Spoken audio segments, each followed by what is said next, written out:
ഇതേ സ്ഥലത്ത് കച്ചവടം നടത്തിവരുന്ന വഴിയോര കച്ചവടക്കാരെ മുന്നറിയിപ്പില്ലാതെ ഒഴിപ്പിച്ചതിനെതിരെ ശക്തമായ സമരപരിപാടികൾ നടത്തുമെന്നും നേതാക്കൾ അറിയിച്ചു. Kerala Vision News, Thrissur.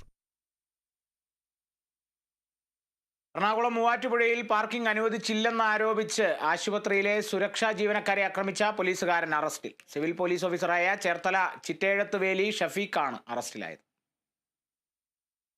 കുഞ്ഞിന്റെ ചികിത്സയ്ക്കായാണ് സിവിൽ പോലീസ് ഓഫീസറായ ഷഫീഖ് മൂവാറ്റുപുഴ സബേൻ ആശുപത്രിയിൽ എത്തിയത്. ആശുപത്രിയുടെ പ്രവേശന കവാടത്തിന് സമീപം കാറ് പാർക്ക് ചെയ്യാൻ ശ്രമിച്ചപ്പോൾ സുരക്ഷാ ഉദ്യോഗസ്ഥർ തടഞ്ഞു. സമീപത്തുള്ള മറ്റൊരു പാർക്കിംഗ് ഏരിയയിലേക്ക് വാഹനം മാറ്റണമെന്ന് ആവശ്യപ്പെട്ടതോടെ ഇയാൾ ജീവനക്കാരെ ഭീഷണിപ്പെടുത്തുകയും മർദ്ദിക്കുകയുമായിരുന്നു.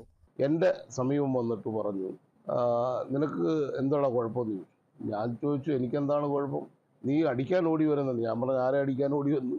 അപ്പോൾ ഞാൻ പറഞ്ഞു, ചേട്ടാ കൈ കൊണ്ട് സംസാരിക്കല്ലേ, ദയവ് ചെയ്ത് കൈ ചൂണ്ടി എന്ത് ചെയ്യുമെന്ന് പറഞ്ഞിട്ട് ഈ 2 വിരൽ കൊണ്ട് എൻ്റെ ഇവിടെ ഇങ്ങനെ ഒരു കുത്ത്, ഈ താടിയുടെ അടിഭാഗത്ത് ഒറ്റ കുത്ത്, എന്നിട്ട് എൻ്റെ ഇവിടെ ഇങ്ങനെ ഒരടിയും കൂടെ.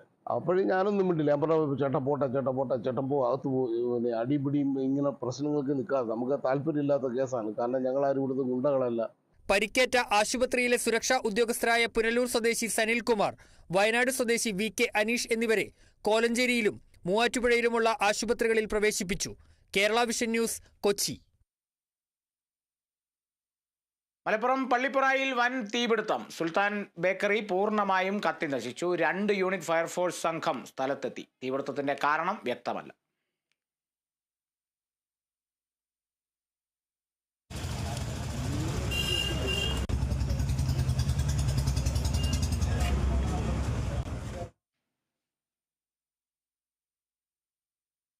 വന്യജീവി ആക്രമണം തടയാൻ കർമ്മ പദ്ധതിയുമായി വനം വകുപ്പ്. മൃഗങ്ങൾക്ക് കാടിനുള്ളിൽ ഭക്ഷണവും ജലവും ഉറപ്പാക്കും. വന്യമൃഗങ്ങളുടെ സ്വഭാവ മാറ്റം പഠിക്കാൻ വിദഗ്ധ സമിതി തുടങ്ങി 10 കർമ്മ പദ്ധതികൾ.